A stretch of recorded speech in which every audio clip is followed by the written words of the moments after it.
Smoking causes cancer, smoking kills. புகைப்பிடித்தல் புற்றுநோயை உண்டாக்கும் மற்றும் உயிரை கொல்லும். Consumption of alcohol is injurious to health. மது அருந்துதல் உடல் நலத்திற்கு கேடு விளைவிக்கும். Be safe, don't drink and drive. பாதுகாப்பாக இருப்பீர், மது அருந்துவிட்டு வாகனம் ஓட்டாதீர்.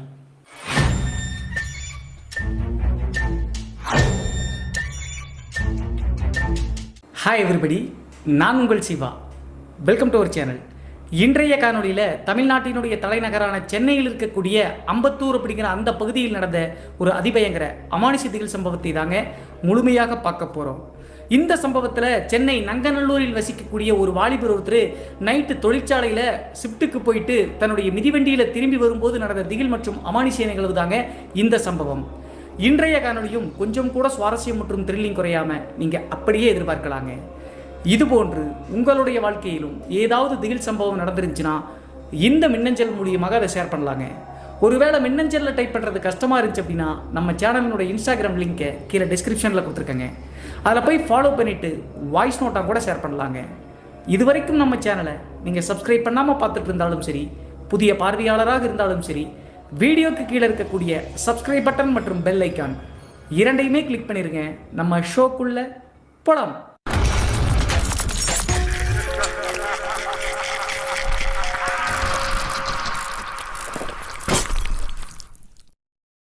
இந்த அமானுஷ சம்பவம் நான் ஏற்கனவே சொன்ன மாதிரி தமிழ்நாட்டினுடைய தலைநகரான சென்னையில் அம்பத்தூர் அப்படிங்கிற அந்த பகுதியில் நடந்த திகில் நிகழ்வு தாங்க இந்த நிகழ்வு. இந்த சம்பவத்தை நம்மளுக்கு மின்னஞ்சல் மூலியமாக ஷேர் பண்ணது பிரியன் அப்படிங்கிற நம்ம சேனலுடைய சப்ஸ்கிரைபருங்க. இந்த நிகழ்வு இவருக்கு நடந்ததா அப்படின்னு சொல்லி பார்த்தா இல்லைங்க. 1995 காலகட்டத்தில் பிரியனுடைய அப்பாவான சங்கர் அப்படிங்கிற நபருக்கு நடந்த சம்பவம் தாங்க இந்த சம்பவம். லாஸ்ட் வீடியோலும் கூட சென்னையில் இருக்கக்கூடிய இதே 95 காலகட்டத்தில் நடந்த சம்பவத்தை தாங்க போட்டிருந்தேன். இந்த வீடியோவை முழுமையாக பார்த்துட்டு இதற்கு முந்தைய வீடியோவையும் கண்டிப்பாக பாருங்கள், அதுவும் த்ரில்லிங்காக தான் இருக்கும். சரி, அப்படி என்ன நடந்துச்சு அப்படின்னு சொல்லி பார்த்தா, இந்த பிரியனுடைய அப்பாவான சங்கர் அப்படிங்கிறவர் 95 காலகட்டத்தில் சென்னையில் இருக்கக்கூடிய நங்கநல்லூர் அப்படிங்கிற அந்த பகுதியில் புதிதாக வசிக்க வந்திருக்காருங்க வாடகை வீட்டுக்கு. இவர் வாடகைக்கு வந்த அந்த ஏரியா புதுசு அப்படின்னே சொல்லலாங்க. இருந்தாலும் வாடகை ரொம்ப கம்மியாக கிடைச்ச காரணத்தினால இந்த பிரியனுடைய அப்பாவான சங்கர் அப்படிங்கிறவர் தன்னுடைய மனைவியோடு அங்கே வாழ ஆரம்பிச்சாருங்க. இவருக்கு தொழில் எது அப்படி சொல்லி பார்த்தா அம்பத்தூர் இருக்கக்கூடிய ஒரு தொழிற்சாலையில் தாங்க ஷிஃப்ட் பேஸில் வேலை செஞ்சுட்டு இருக்காரு. அந்த தொழிற்சாலையினுடைய ஷிஃப்ட்டை பற்றி சொல்லணும் அப்படின்னா காலையில் 6 மணி டு 3 மணி வரைக்கும் ஒரு ஷிஃப்ட்டுங்க. அதற்கடுத்து 3 மணி டு 11 மணி வரைக்கும் ஒரு ஷிஃப்ட்டுங்க. அதற்கடுத்து 11 மணி டு காலையில் 6 மணி வரைக்கும் இன்னொரு ஷிஃப்ட்டுங்க. இப்படி இருக்கக்கூடிய டைமில் இந்த சங்கர் அப்படிங்கிறவருக்கு மதியம் 3 மணிலிருந்து இரவு 11 மணி வரைக்கும் இருக்கும்ல ஷிஃப்ட், அந்த ஷிஃப்ட்டை ஒரு வாரத்திற்கு கொடுத்துருக்காங்க.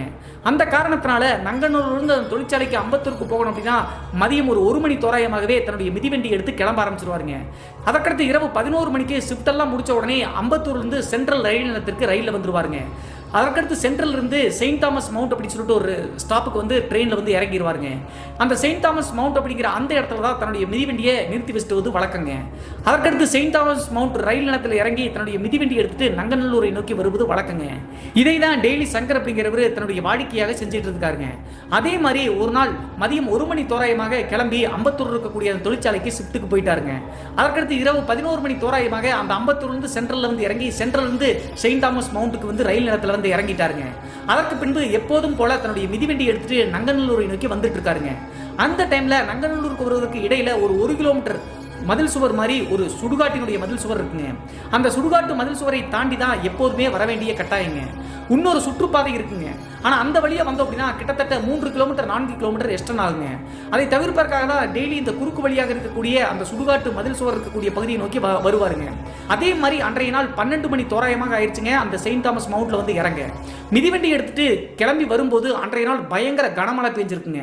உண்மையிலேயே உங்களுடைய லைஃபை சேஞ்ச் பண்ணணும் அப்படின்னு நினைச்சீங்க அப்படின்னா பிரணவனுடைய ஜீனியஸ் சாஃப்ட்வேரை நீங்க தெரிஞ்சுக்கணும். இது ஜஸ்ட் ஒரு விளம்பரம் கிடையாது. ஆக்சுவலி நிறைய ஃபாலோவர்ஸ் அவங்களுடைய இன்கம் மல்டிப்ளை ஆக்கிட்டு வராங்க இதன் மூலியமா. எஸ் ஸ்கிரீன்ல நீங்களே இதை பார்க்கலாம். இது எஸ்டர்டே எனக்கு கிடைச்ச மெசேஜ். ஒரு பர்சன் சிம்பிளா ஆக்ஷன் எடுத்து ஒரு காரை வாங்கியிருக்காரு. அவருடைய ஒரு ப்ரோக்ராம் அண்ட் டிட்டர்மினேஷனுக்கு கண்டிப்பா தேங்க்ஸ் சொல்லணும். நீங்க இதை இன்னும் லக் அப்படி நினைச்சீங்க அப்படின்னா wait and watch carefully. And எண்ட்ல இது எப்படி பெற முடியும் அப்படின்னு சொல்லிட்டு நான் காமிக்கிறேன். இதுதான் பிரணவனுடைய சிஸ்டம் என்னுடைய கையில் இருக்கு. அதோடு 5.59 அப்படிங்கிற மல்டிப்ளையரையும் காமிக்குது. Here we go. 2700 ரூபீஸை வச்சு 5.30 அப்படிங்கறதுல ஆட்டோ கேஷ் அவுட் வைக்கலாம். Let's go. பூம், 14,410 rupees ஒரு சிங்கிள் கேம்ல. இது ஜஸ்ட் பிகினிங் தான். ஓகே, இன்னொரு டைம் டெஸ்ட் பண்ணலாம். இப்போ 8,000 rupees வச்சு 4.95 அப்படிங்கறதுல ஆட்டோ கேஷ் அவுட் வைக்கலாம். அண்ட் மல்டிப்ளையர் 5.80 அப்படின்னு சொல்லிட்டு உயருது. Another win 39,600 rupees profit. இதை உங்களுடைய கண்களாலேயே பாக்குறீங்க. அதோடு எந்த குறைபாடும் இல்லாம இது ஒர்க் ஆகுது. ஐ நோ, நான் வின் பண்ணுவேன் அப்படின்னு சொல்லிட்டு தெரியும். பட் 2,800 rupees இருந்து 46,010 rupees என்னுடைய அக்கவுண்ட்ல வந்திருக்கு. இது கண்டிப்பா ஒரு நியூ லெவல் எக்ஸைட்மென்ட் தான்.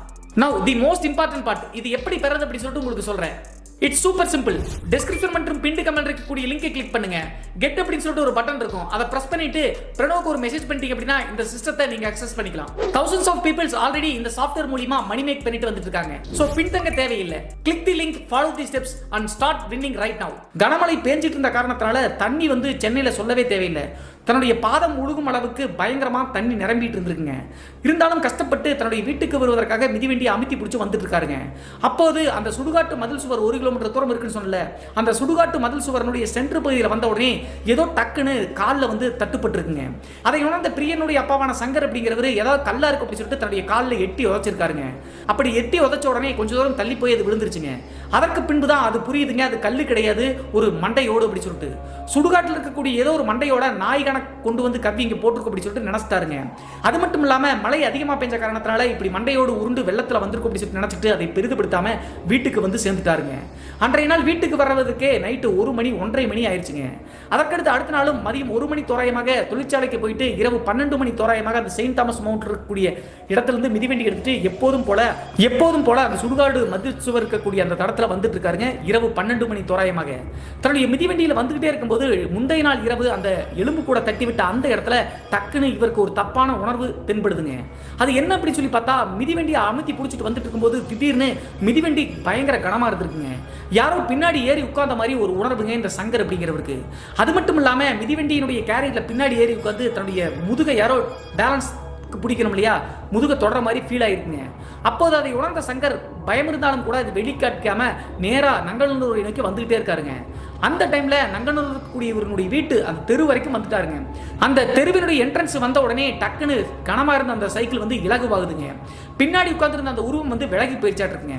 அதை உணர்ந்த பிறகு பயத்தோடு இந்த சங்கர் வேகமா வீட்டுக்கு வந்து சைக்கிள் நிப்பாட்டிட்டு உள்ள போயிட்டு சாமி ரூம்ல போய் திருநீரை வச்சுட்டு படுத்து தூங்கிட்டாருங்க. காலையில எந்திரிச்சு பார்க்கும்போது சங்கருக்கு பயங்கர காய்ச்சலுங்க.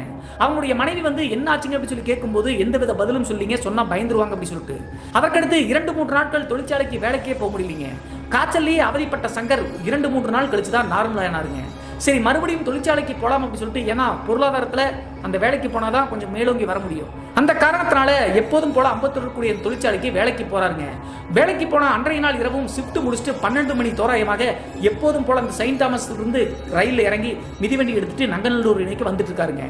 2-3 நாட்களுக்கு முன்னாடி முதல் முறை நடந்த காரணத்தால அதை பெருசா எடுத்துக்கலீங்க. இனிமேலும் இது நடக்காது அப்படி சொல்லிட்டு தைரியத்தை வரவழைச்சு தான் அந்த சுடுகாடு இருக்கக்கூடிய மதில் சுவர் சைட்ல வந்துட்டு இருக்காருங்க மிதிவண்டியில. 3 நாளைக்கு முன்னாடி எந்த இடத்துல அந்த சைக்கிள் கனமா தென்பட்டுச்சோ அதே இடத்துல மறுபடியும் வந்து பார்த்தீங்கன்னா யாரும் ஏறி உட்கார மாதிரி கனமான ஃபீல் வருதுங்க. அப்போதான் இந்த சங்கருக்கு புரிஞ்சிருக்குங்க, ஏதோ ஒரு தப்பு நடக்குது அப்படி சொல்லிட்டு புரிஞ்சுக்கிட்ட சங்கர் வந்து வேர்த்து விறுவிறுத்து பயம் இருந்தாலும் கூட மறுபடியும் எப்படியாவது வீட்டுக்கு போய் சேர்ந்தாரணும் அப்படி சொல்லிட்டு மனசுக்குள்ள தெய்வத்தை நினைச்சிட்டு நங்கநல்லூர் கூடிய அவர்களுடைய வீட்டினுடைய தெருவுக்கு வந்துட்டாருங்க. அந்த தெருவினுடைய என்ட்ரன்ஸ்க்கு வந்த உடனே எப்போதும் போல அந்த சைக்கிளினுடைய கனம் குறையுதுங்க. அப்போதான் சைக்கிள் நிறுத்திட்டு பின்னாடி தைரியத்தை வரவழைச்சு திரும்பி பார்க்கறாருங்க. திரும்பி பார்க்கும்போது சைக்கிளுடைய பின் சீட்ல இருந்து ஒரு பெண்மணிங்க. அந்த பெண்ணை பார்க்கும்போது ஒரு 18-19 வயசு தாங்க இருக்கும். அந்த பெண் வந்து பார்த்தீங்கன்னா சைக்கிள் பின்னாடி இறங்கி நன்றி அப்படின்னு சொல்லிட்டு ஒரு வார்த்தை நல்லா அமானுஷ்ய குரல்ல கேட்கிற மாதிரி சொல்லுதுங்க. அந்த குரலை கேட்ட உடனே நெடுநடுங்கி போயிட்டாருங்க. சைட்ல திரும்பி பார்க்கும்போது அந்த உருவம் அங்கிருந்து இவங்க இருக்கக்கூடிய அந்த தெருவினுடைய கடைசி வீடு ஒன்று இருக்குங்க. அந்த வீட்டை நோக்கி சல்லுன்னு போயிட்டு அந்த வீட்டுக்குள்ள நுழைஞ்சிருச்சுங்க. இதை தத்ரூபமா கொஞ்ச நேரம் ஸ்டன்னாகி நின்று சங்கர் பார்த்துட்டு மிரண்டு போய் வீட்டுக்குள்ள ஓடி வந்துட்டாருங்க. வீட்டுக்குள்ள ஓடி வந்து அன்றைய நாள் தான் தன்னுடைய மனைவி கிட்ட 2-3 நாட்கள் நடந்த விஷயங்கள் அனைத்தையும் சொல்லியிருக்காருங்க. அப்போது அவங்களுடைய மனைவி பயந்து போய் இனிமேல் வந்து சுத்தி வந்தாலும் பரவாயில்ல 3 கிலோமீட்டர் அந்த சுடுகாட்டு வழியா வராதிங்க அப்படின்னு சொல்லிட்டு சொல்லியிருக்காங்க. அதே நேரத்தில் சங்கரும் வந்து டிசைட் பண்ணிட்டாருங்க, இனிமேல் இந்த வழியா வரக்கூடாது, நம்ம 3 கிலோமீட்டர் சுத்தியே வரலாம் சொல்லிட்டு முடிவெடுத்து அடுத்த நாள் வந்து பார்த்தீங்கன்னா தொழிற்சாலைக்கு போயிட்டு இரவு 12 மணி தோராயமாக சுத்தி 3 கிலோமீட்டர் சுத்தி வரக்கூடிய வழித்தடத்தில் வந்து மிதிவண்டி எடுத்துட்டு வீட்டுக்கு வந்து சேர்றாருங்க. 3 கிலோமீட்டர் சுத்தி வந்த காரணத்தினால அன்றைய இரவு 1:30 மணி ஆயிடுச்சுங்க ஷிஃப்ட் முடிச்சு வர்றதுக்கு. 1:30 மணி தோராயமாக கரெக்டா இவனுடைய வீட்டினுடைய என்ட்ரன்ஸ் நெருங்கி வரும்போது திடீர்னு அப்போது ஒரு அதிர்ச்சி காட்சிங்க. என்ன ஆச்சு அப்படின்னு சொல்லி பார்த்தா இவருடைய வீட்டுக்கு பக்கத்து வீட்டில் ஒரு நபர் வந்து பார்த்தீங்கன்னா கீழே விழுந்து கிடக்கிற மாதிரி கிடக்கிறாருங்க. தூரத்திலிருந்தே பார்த்துட்டு வந்த இந்த சங்கர் அப்படிங்கிறவர் என்ன நினைச்சுக்கிறாரு அப்படின்னா, யாராவது குடிகாரங்களா இருப்பாங்க, குடிச்சிட்டு வந்து போதையில் இப்படி விழுந்து கிடக்கிறாங்க அப்படின்னு சொல்லிட்டு நினைச்சிட்டாருங்க. நான் ஏற்கனவே சொன்ன மாதிரி இது புது ஏரியாங்க, இன்னும் யாரும் பழக்கம் கிடையாது. அது மட்டும் இல்லாமல் சங்கருக்கு வந்து மது பழக்கம் கிடையாதுங்க. குடிக்கிறவங்கள சுத்தமாகவே பிடிக்காதுங்க. அதனால தெருவில் மயங்கி விழுந்து கிடந்தாலும் கூட அதை பெரிதுபடுத்தாமல் நேராக சைக்கிளை கொண்டு வந்து உள்ளே விட்டு போய் படுத்து தூங்கலாம்னு சொல்லிட்டு தூங்குறாருங்க. ஒரு அரை மணி நேரம் 1 மணி நேரம் கழிச்சு பக்கத்து வீட்டுக்காரங்க ஒருத்தங்க அவசரமா வந்து சங்கரனுடைய வீட்டு கதவை தட்டுறாங்க. வீட்டு கதவை தட்டின உடனே என்னாச்சு அப்படின்னு சொல்லி கேட்கறாங்க. நம்மளுடைய 2 பேர்த்துடைய வீட்டு வாசப்படிக்கு முன்னாடி விழுந்து கிடக்கிறது வந்து சுப்பிரமணி அப்படிங்கிற நபர். அவர் வந்து தண்ணி எல்லாம் அடிக்கல, அவர் ஏதோ பிரச்சனையினாலதான் மயங்கி விழுந்துட்டாருக்கு அப்படின்னு சொல்லிட்டு அவரை கைத்தாங்களா பிடிச்சி தூக்க சொல்றாருங்க சங்கரை. அதற்கடுத்து பக்கத்து வீட்டுக்காரரும் சங்கரம் வந்து கைத்தாங்களா பிடிச்சி தூக்கி சங்கரனுடைய வீட்டு திணையிலேயே உட்கார வைக்கிறாங்க அந்த நபரை. அப்போதும் அந்த நபர் மயக்கம் போட்டு தாங்க விழுந்து கிடக்கிறாரு. அந்த டைம்ல இந்த பக்கத்து வீட்டுக்காரர் இவர் இங்கேயே சாஞ்சு பாதுகாப்பா வச்சிருங்க, தெருவினுடைய என்ட்ரன்ஸ்ல தான் இந்த சுப்பிரமணியை தங்கியிருக்காரு, அவங்களுடைய வீட்டுக்காரமாவையும் உறவினர்களையும் கூட்டு வர அப்படின்னு சொல்லிட்டு அந்த பக்கத்து வீட்டுக்காரர் ஓடுறாருங்க. அதற்கடுத்து அந்த தெருவினுடைய கடைசி வீட்டில் போயிட்டு அங்க இருக்கக்கூடிய நபர்கள் எல்லாத்தையும் கூட்டிட்டு இங்க வர்றாங்க. இந்த சுப்பிரமணியம் அப்படிங்கிறவரு அந்த தெருவினுடைய கடைசி வீட்டில் தாங்க தங்கியிருக்காரு. ஒரு குறிப்பிடப்பட வேண்டிய விஷயம் என்ன அப்படின்னு சொல்லி பார்த்தா, 2வது முறை ஒரு உருவம் வந்து மிதிவண்டியில் வரும்போது கடைசியா நன்றி அப்படின்னு சொல்லிட்டு ஒரு கன்னி பெண்ணுடைய ஆன்மா இறங்கி போச்சுல்ல, இந்த சுப்பிரமணி மயங்கி விழுந்து கிடக்கூடிய இவர் தங்கி இருக்கக்கூடிய அந்த வீட்டுக்குள்ள தாங்க அந்த பெண்மணியினுடைய ஆன்மா உள்ள போச்சு. சோ அதே வீட்டை சேர்ந்த நபர் தான் இப்போது இங்க மயக்கம் போட்டு விழுந்து தன்னுடைய வீட்டு திணையில வச்சிருக்காங்க. அதற்கடுத்து சுப்பிரமணியனுடைய குடும்பத்தார் அந்த தெருவினுடைய கடைசியில் இருக்கக்கூடிய வீட்டிலிருந்து ஓடி வந்து என்னாச்சு அப்படின்னு சொல்லிட்டு தண்ணியை தெளிச்சு சுப்பிரமணி எழுப்புறாங்க. சுப்பிரமணி எழுந்த உடனே இந்த சங்கர் அப்படிங்கிறவர் கேள்வி கேட்கிறாருங்க. நீங்க தண்ணி போட்டு படுத்திருக்கீங்கன்னு நினைச்சு விட்டுட்டேன், நாங்க இந்த ஏரியாவுக்கு புதுசு அப்படிங்கிற காரணத்தினால தான் நான் எழுப்பல, அது மட்டும் இல்லாம குடிக்கிறவங்களை பார்த்தா எனக்கு பிடிக்காது அப்படின்னு சொல்லிட்டு சொல்றாருங்க. அப்போது சுப்பிரமணி என்ன சொல்றாரு அப்படின்னா, ஒண்ணும் இல்லைங்க, பசி மயக்கம் இருந்துச்சு, மதியம் சாப்பிடல, அதனாலதான் மயக்கம் போட்டு விழுந்துட்டு அப்படின்னு சொல்லி சொல்றாருங்க. ஆனா சுப்பிரமணி ஏதோ மறைக்கிறத சங்கர் நல்லாவே புரிஞ்சுக்கிட்டாருங்க. மறைப்பதற்கான காரணம் என்ன அப்படின்னு சொல்லி பார்த்தா, அவங்களுடைய குடும்பத்தார் எல்லாருமே இருக்காங்க. அது மட்டும் இல்லாம சுப்பிரமணிக்கு வயதுக்கு வந்த ஒரு பெண்ணும் இருக்காங்க. அவங்களும் பக்கத்தில் இருக்கக்கூடிய காரணத்தினால தான் சொன்னா பயந்துருவாங்க அப்படின்னு சொல்லிட்டு சுப்பிரமணி சாப்பிடாம மயக்கம் போட்டு விழுந்துட்டு அப்படின்னு சொல்லி சமாளிச்சிருக்காருங்க. ஆனா சங்கருக்கு அப்போதாங்க டவுட்டே வந்திருக்கு, நம்ம பார்த்த மாதிரி அந்த பெண்ணினுடைய ஆன்மாவை இவரும் பார்த்திருப்பாரோ அப்படின்னு சொல்லிட்டு. அதற்கு முக்கிய காரணம் நான் ஏற்கனவே சொன்ன மாதிரி சங்கர் வந்து 2-3 முறை அந்த மிதிவண்டியில வரும்போது அந்த கன்னி பெண்ணுடைய ஆன்மா அந்த தெருமுனையிலிருந்து இறங்கி நேரா இப்போது சுப்பிரமணி வச்சுட்டு இருக்கக்கூடிய அந்த தெருவினுடைய கடைசி வீட்டில் தாங்க உள்ள போகுச்சு. ஸோ அப்படி பார்க்கும்போது இவங்க வசிக்கக்கூடிய இடமும் அந்த ஆன்மா உள்ள போன இடமும் ஒரே இடமா இருக்கு. ஒருவேளை அந்த கன்னி பெண்ணுடைய ஆன்மாவும் சுப்பிரமணியம் பார்த்திருப்பாரோ அப்படின்னு சொல்லிட்டு சங்கருக்கு சந்தேகம் வருதுங்க. அதை உறுதிப்படுத்தும் வகையில் அடுத்த நாள் சுப்பிரமணியனுடைய மகள் ஒருத்தர் இருக்காங்கன்னு சொன்னல, காலையில நேரத்திலேயே சங்கரனுடைய வீட்டுக்கு வந்திருக்காங்க. வந்த உடனே அப்பா எப்படி இருக்காருமா அப்படின்னு சொல்லி கேட்டிருக்காங்க. அப்போது நீங்க என்ன பார்த்தீங்க, அப்பா எப்படி மயக்கம் போட்டு விழுந்தார் அப்படின்னு சொல்லிட்டு இந்த சங்கர்கிட்ட கேட்டிருக்காங்க. சங்கர் நடந்த நிகழ்வுகள் அனைத்தையும் சொல்லியிருக்காருங்க. நான் தொழிற்சாலைக்கு வேலைக்கு போயிட்டு திரும்பி வந்துட்டு இருந்தேமா, குப்புறக்கு விழுந்து கிடந்தாரு, வெள்ளை சட்டையும் வேஷ்டியும் போட்டுட்டு, குடிச்சுட்டா விழுந்து கிடக்கிறாரு அப்படின்னு சொல்லிட்டு நான் விட்டுட்டமா அப்படின்னு சொல்லி சொல்றாங்க. அப்போதான் சுப்பிரமணியனுடைய மகள், என் அப்பாவுக்கு குடிப்பழக்கமே கிடையாது அப்படின்னு சொல்றாங்க. சரி, இப்ப எதுக்குமா வந்திருக்கு அப்படின்னு சொல்லி கேட்கும்போது, அப்பாவுக்கு பயங்கர காய்ச்சல் இருக்கு, அது மட்டும் இல்லாம பயந்த மேனிக்கு அவருடைய முகப்பாவனை இருக்கு, அதனாலதான் உங்ககிட்ட கேட்டேன் ஏதாவது நடந்துச்சு அப்படின்னு சொல்லிட்டு அந்த பெண் கேட்கறாங்க. ஒருவேளை நீங்க வச்சிருக்கக்கூடிய வீட்டுக்குள்ளதான் அந்த கன்னி பெண்ணுடைய ஆன்மா உள்ள போனதை நான் பார்த்தேன்னு சொன்னா இந்த கண்டிப்பா வயதுக்கு வந்த பெண் பயந்துருவாங்க அப்படின்னு சொல்லிட்டு சங்கரும் சொல்ல மறுத்துட்டாருங்க, சமாளிச்சிட்டாரு. ஆனா கிட்டத்தட்ட அரை மணி நேரம் 1 மணி நேரம் கழிச்சு இந்த சங்கர் அப்படிங்கிறவரு பக்கத்து வீட்டுக்காரரை கூப்பிட்டு இருக்காருங்க. நேற்று நைட் அவரு தானே வந்து பார்த்தா கீழே விழுந்து ஒரு 2 பேரும் சேர்த்தான திண்ணையில படுக்க வச்சாங்க. அவரை கூப்பிட்ட உடனே என்னாச்சு அப்படின்னு சொல்லிட்டு அந்த பக்கத்து வீட்டுக்காரர் கேட்கிறாருங்க. அப்போது 3 நாட்களும் இவருக்கு நடந்த அந்த அமானுஷ்ய விஷயங்களை அப்படியே சொல்லியிருக்காருங்க. அது மட்டும் இல்லாம டெய்லியும் அந்த சுடுகாட்டிலிருந்து வரும்போது மிதிவண்டி வந்து கனமா இருக்கும், கரெக்டா தெருமுனையில இறங்கின உடனே ஒரு கன்னி பெண்ணுடைய ஆன்மா நேரா சுப்பிரமணி வச்சிருக்கக்கூடிய அந்த வீட்டுக்குள்ள போனதை நான் பார்த்தேன், ஒருவேளை இவர் மயக்கம் போட்டு விழுந்து கிடந்ததும் அதுவா இருக்குமோ அப்படின்னு சொல்லிட்டு சந்தேகம் இருக்கு அப்படின்னு சொல்லிட்டு பக்கத்து வீட்டுக்காரர் சொல்றாருங்க. அதற்கடுத்து சங்கர் சொல்வதை நம்பி பக்கத்து வீட்டுக்காரரும் சங்கரும் நேரா அந்த கடைசி என்ட்ரன்ஸ் இருக்கக்கூடிய வீட்டுக்கு சுப்பிரமணியை பார்க்கறதுக்காக போறாங்க. அங்க போய் பார்க்கும்போது சுப்பிரமணி பயங்கர காய்ச்சல்ல பயத்தோடு படுத்து கிடக்கிறாருங்க. அப்போது எல்லாரும் கொஞ்சம் வெளியே கிச்சன் சைடு அந்த சைடு போன உடனே பக்கத்து வீட்டுக்காரரும் சங்கரும் வந்து சுப்பிரமணி கிட்ட பேச்சு கொடுக்க ஆரம்பிக்கிறாங்க. எதற்காக மயக்கம் போட்டு விழுந்தீங்க, உண்மையை சொல்லுங்க, நீங்க பசி மயக்கத்துல எல்லாம் விழுகிறேன்னு சொல்லிட்டு எங்களுக்கு தெரியும் அப்படின்னு சொல்லிட்டு சொன்ன உடனே சுப்பிரமணி பயத்தோடு நடுங்கிட்டே ஒரு விஷயத்தை சொல்றாருங்க. அவரும் வந்து பாத்தீங்கன்னா ஏதோ ஒரு கம்பெனில வந்து பாத்தீங்கன்னா நைட் ஷிஃப்ட் வேலைக்கு தாங்க போறாரு.